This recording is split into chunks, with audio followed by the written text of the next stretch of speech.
কাঁচা পাকা বড়ই দিয়েও যে আচার তৈরি করা যায় অনেকেই হয়তো জানেন না। বাজারে এখন প্রচুর পরিমাণে বড়ই পাওয়া যাচ্ছে, তাই আর দেরি না করে আজই বানিয়ে ফেলুন এই মজাদার আচার।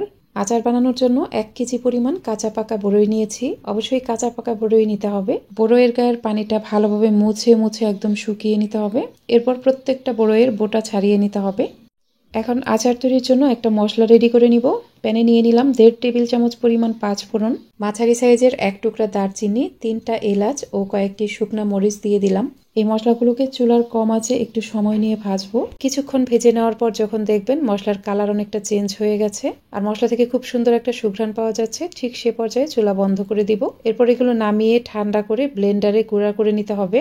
এখন আচার বানানোর জন্য প্যানে 1.25 কাপ পরিমাণ সরিষার তেল দিয়ে দিলাম। তেল গরম হয়ে গেলে দিয়ে দিলাম অল্প একটু পাঁচফোড়ন ও কয়েকটি শুকনা মরিচ। এগুলো একটু ভেজে নেওয়ার পর দিয়ে দিলাম কিছু থেতো করে নেওয়া রসুন। আমি কয়েকটি রসুন এরকম থেতো করে নিয়েছি আর রসুনের পরিমাণটা একটু বেশিই দিয়েছি। এই আচারে রসুনের পরিমাণটা একটু বেশি দিবেন। এই রসুনটাকে হালকা ব্রাউন কালার করে ভেজে নিতে হবে। রসুন থেকে একটা সুন্দর ঘ্রাণ আসা পর্যন্ত এটা ভাজতে হবে। রসুনটা যখন এরকম হালকা বাদামি কালার হয়ে যাবে সে পর্যায়ে বড়ই দিয়ে দিব। বড়ইগুলো একটু নেড়ে মিশিয়ে নেওয়ার পর দিয়ে দিলাম 1/2 চা চামচ হলুদের গুঁড়া ও মরিচের গুঁড়া দিয়ে দিলাম 1.5 চা চামচ। আচারের জন্য স্বাদ অনুযায়ী লবণ দিয়ে দিলাম। এখন এই সব কিছুই ভালোভাবে একটু ভেজে নিব। একটু ভেজে নেওয়ার পর দিয়ে দিলাম 1/2 কাপ পরিমাণ চিনি। ভিনেগার অথবা সাদা সিরকা দিয়ে দিলাম প্রায় 3 থেকে 4 টেবিল চামচ পরিমাণ। ভিনেগার দেওয়ার ফলে আচারটা অনেক দিন পর্যন্ত ভালো থাকবে। সবকিছু নেড়ে মিশিয়ে নেওয়ার পর প্যানটাকে ঢেকে দিব। অবশ্যই চুলার কম আঁচে প্যানটা ঢেকে রাখতে হবে। এই আচারটা কিন্তু খুব সহজেই নিচে পোড়া লেগে যেতে পারে। যেহেতু কাঁচা পাকা বড়ইয়ের আচার, তাই প্রথম দিকেই আচারটাকে একটু আঠালো মনে হতে পারে। আবারও প্যানটাকে ঢেকে দিলাম। চুলার কম আঁচে এভাবে কিছুক্ষণ পর পর ঢেকে তারপর ঢাকনা খুলে খুলে নেড়ে দিতে হবে। এভাবে কিছুক্ষণ নেড়ে দেওয়ার ফলে দেখবেন আচারের আঠালো ভাবটা আস্তে আস্তে চলে যাবে। কিছুক্ষণ পর দেখুন এই পর্যায়ে কিন্তু আচারের আঠালো ভাবটা অনেকটাই কমে গেছে।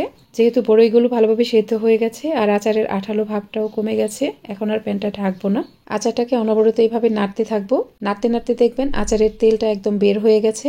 আমার আজকের এই রেসিপিটি আপনাদের কাছে ভালো লাগলে অবশ্যই আমার ইউটিউব চ্যানেলটিকে সাবস্ক্রাইব করে পাশে থাকা অল লেখা বাটনটাতে ক্লিক করে দিবেন। আর ভিডিওটি যারা ফেসবুক থেকে দেখছেন তারা অবশ্যই আমার ফেসবুক পেজটিকে লাইক ও ফলো দিয়ে রাখবেন। বেশ কিছুক্ষণ নেড়ে নেওয়ার পর যখন দেখবেন আচারের কালার অনেকটা চেঞ্জ হয়ে গেছে আর আচার থেকে এর তেলটা একদম বের হয়ে গেছে, সেই পর্যায়ে তেলে গুঁড়া করে নেওয়া সেই মশলাটা দিয়ে দিতে হবে। আমি এখানে 1 চা চামচের মতো বিট লবণ দিয়ে দিয়েছি। মশলা দেওয়ার পর আচারটাকে আরও কিছুক্ষণ নাড়বো। আচারের আঠালো ভাবটা যখন একদমই চলে যাবে আর আচার থেকে এর তেলটা যখন পুরোপুরি বের হয়ে আসবে, ঠিক সে পর্যায়ে এটা নামিয়ে ফেলবেন। এই আচারটাকে নর্মাল তাপমাত্রায় 1 বছর পর্যন্ত সংরক্ষণ করা যাবে। আর এই আচারের তেলের পরিমাণটা অবশ্যই একটু বেশি দিবেন। আপনারা অবশ্যই এইভাবে বাসায় একবার ট্রাই করবেন আর রেসিপিটি কেমন হলো আমাকে কমেন্ট করে জানাবেন। আজ তাহলে এখানেই বিদায় নিচ্ছি। সবাই অনেক বেশি ভালো থাকবেন। আল্লাহ হাফেজ।